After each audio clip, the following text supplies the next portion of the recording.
My name's Heidi Palmer, and this is my speech on music. How old were you when you heard your first song? Were you an infant, still in the womb, or 5 years old?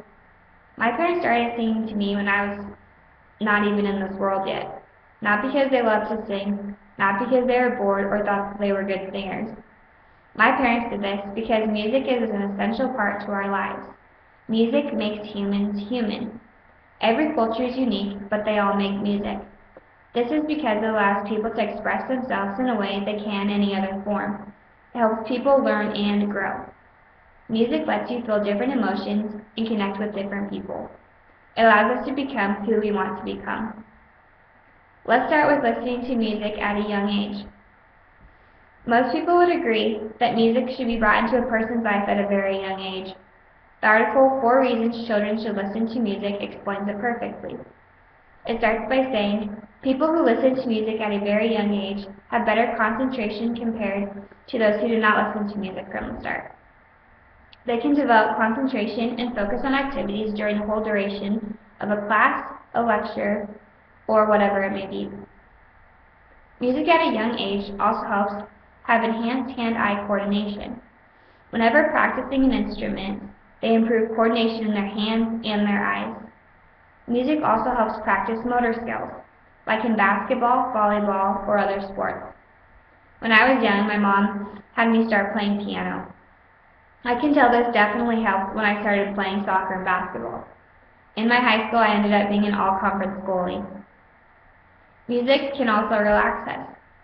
Music can be a great therapy and one of the most effective medicines for those who are stressed or have emotional dilemmas.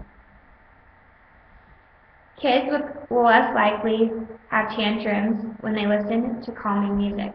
Along with this, music also calms kids when it's time for their nap. When kids listen to music at a young age, they will have stronger social skills. Music helps you interact with others through listening. It also lets you be aware of relationships, of the emotions, and the sounds that are presented in the song. Music also allows you to learn to read others' emotional state by listening to how they speak. This leads me to my next point. Music has a huge influence on our emotions. In the article, How Music Impacts and Helps Our Emotions, it talks about how music can direct our lives on an emotional level. We tend to listen to music that reflects our mood. When we are happy, we listen to upbeat music. When we are sad, we listen to slower moving songs. When we are angry, we listen to darker music with heavy guitar, drums, and vocals that reflect our anger.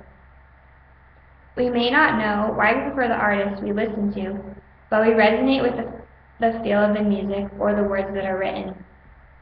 We can learn about our emotional selves through our musical taste. Music allows us to connect with other people. It lets us express ourselves through lyrics and singing versus speaking. My last point goes along with this. Music has been around forever and is important to each culture. Music of countries and cultures describes perfectly different cultures and their emotions, along with music. In Africa, we have the blues, jazz, spirituals, and gospel music. Although the enslaved African people who were brought to America could not bring their musical instruments, they did not forget their musical traditions. Some slaves were not allowed to speak their native language in America and added their own traditional styles to European American songs and dances. They passed on traditional African musical styles from generation to generation. Gradually, several styles of African American music emerged in the United States. Today, 2 of the best known ones are blues and jazz. Brazil is also strong into music. The Portuguese influence in music is threshold. When the Portuguese people arrived in Brazil, they had with them many European instruments, including the flute, clarinet, small 4-string guitar, violin, cello, accordion, tambourine, and piano. These instruments, particularly the guitar, tambourine, and flute, have been used in much of Brazil's traditional music. The Portuguese brought from Europe vocal music such as ballads, romantic songs, church music, children's songs, and lullabies, which were sung using the scale and harmonies common in Europe then. Lastly is Hawaii. Long ago, the Hawaiian storytelling dance from known is hula. It was an important vehicle for the oral history and regional of the Polynesian people of Hawaii. After almost disappearing in the mid-1800s, hula dancing is once again an integral part of the culture of the Hawaiian people who celebrate their island's ancestry. They use conch shell, wooden drum, coconut shell, bamboo poles, split bamboo, large gourds for shakers, dog's teeth for rattles, and harp. Today, music is everywhere we go. It's in the elevator, the store, our homes, on our phones, in our cars, and at every public event. It helps us think, concentrate, focus, and grow. It helps us to learn, be emotional, and express ourselves. It has been around for many, many years, and without music, our world would be a quiet and very dull place.